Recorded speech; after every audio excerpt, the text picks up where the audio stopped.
वळूया पुढच्या बातमीकडे। ठाकरे गटाचे नेते अंबादास दानवे यांच्या टीकेला काँग्रेसचे नेते अशोक चव्हाण यांनी प्रत्युत्तर दिले।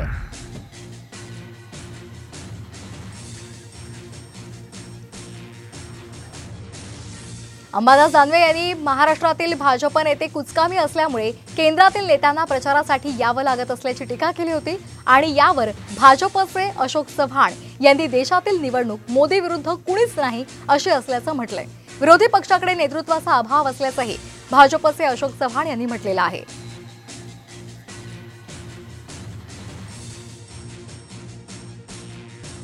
जनमतच भाजपच्या विरोधात आहे आज।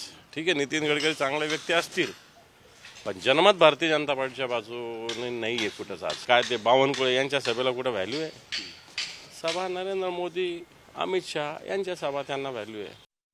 देशातली निवडणूक मोदींविरुद्ध कोणीच नाही अशाच प्रकारची निवडणूक आहे। विरोधी पक्ष हतबल आहे, नेतृत्वाचा अभाव आहे।